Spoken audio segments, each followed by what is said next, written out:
Okay guys, so pagkatapos natin siya i-print, so ito na yung pinaka-result niya. So gagawin mo dyan, ikakat mo na lang. Ayan. So lalagyan mo na lang siya ng margin.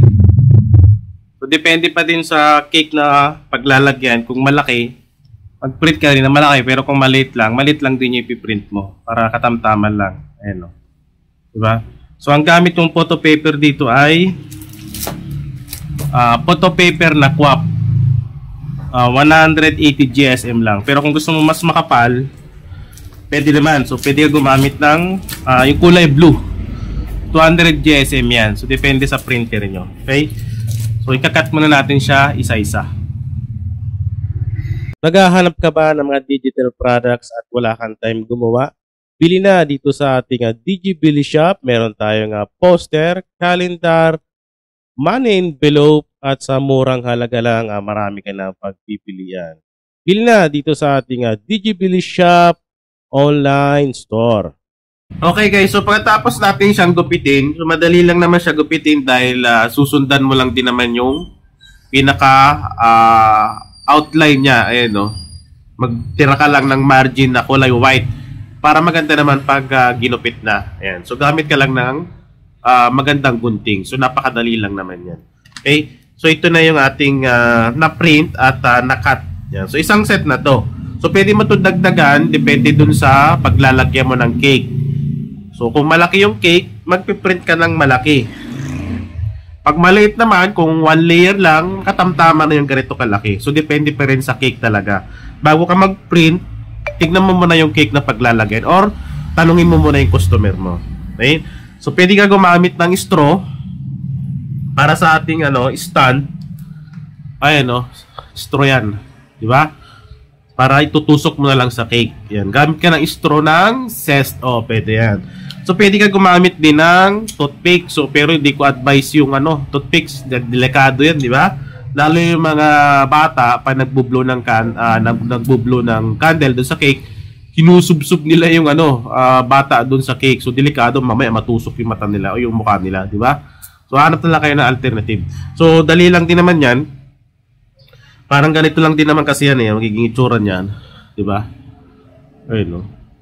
Itutusok mo na lang siya sa cake. So hahanap ka ng mas maganda yung shape tulad nito.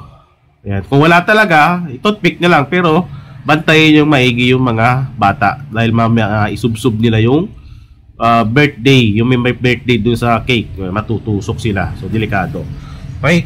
So dito sa isang set natin, pwede ka magpresyo ng 150 to 200. So depende rin sa pagbigay mo kasi yung ginamit natin dito ay tatlong photo paper. Tatlong photo paper, depende kung maliit, dalawang photo paper. So 150 to 200. Kasi gagamit ka pa ng straw, di ba? At yung gagamitin mo dito sa ating ayan. So simple lang ito para sa mga walang idea kung paano gumawa ng cake topper sa mga mayroong customer. Kung mayroong kang mayroong anak na may birthday, so pwede rin naman na ikaw na lang gumawa. So mas makakatipid ka. So at mape-personalize mo, di ba? So gagawan mo na lang siya ng message tulad nito. Ayan. So lagay mo na lang ditong cake doon sa paikot ng lagay mo na rin lang itong mga ginupit natin doon sa paikot ng cake. Ayan. So personalize siya. Okay? So ganun lang din naman yan. So, 150 to 200, depende sa inyo guys. Siyempre, kayo na bahala mag-add or mag-presyo yan. Okay? So, yung template natin ay napakamura lang yan. Ready to print yan guys, 99 pesos lang. Tignan nyo na lang yan sa link or sa description. So, piprint mo na lang siya, i-edit mo. Siyempre, edit mo sa Canva. Kahit free account ka sa Canva, walang problema kasi wala naman siyang Pro Elements. At ma-download mo siya ng walang watermark. Okay? So, okay? Saan nga ba makakuha yung ating template para sa mga nag-uumpisa pa lang, sa may mga printing shop dyan, at sa mga individual na gusto at kailangan ng mga template, pwede kayo bumili dito sa ating website, sa ating DigiBili. Ayan, so sa DigiBili, makakabili ka ng mga template or design na napakamura lang. So lahat 56 yan. So makikita mo ito guys, lahat 56 bawat isa. Okay, so tulad dito sa ating cover na intermediate pad, so 56 pesos lang yan. Ayan, no? So gagawin mo dyan, pag bibili ka, add to bag mo lang. Ayan, no? So click mo lang add to bag. So check out. Ayan. So, check out mo lang siya. So, makikita mo yung ating payment option. So, andito yan. So, ang gagawin mo dyan, yung 56 na yan, kung meron tayong promo tulad ngayon, meron tayong promo ngayon. So, ang ilalagay mo dyan ay Digibili discount. Kasi yan yung promo natin, pero hanggang July 15 lang yan. So, Digibili discount. So, yung 56 natin guys na normal price. So, pag in-apply mo yan, lalabas dyan 28 pesos na lang. Yes, 28 pesos na lang yan guys.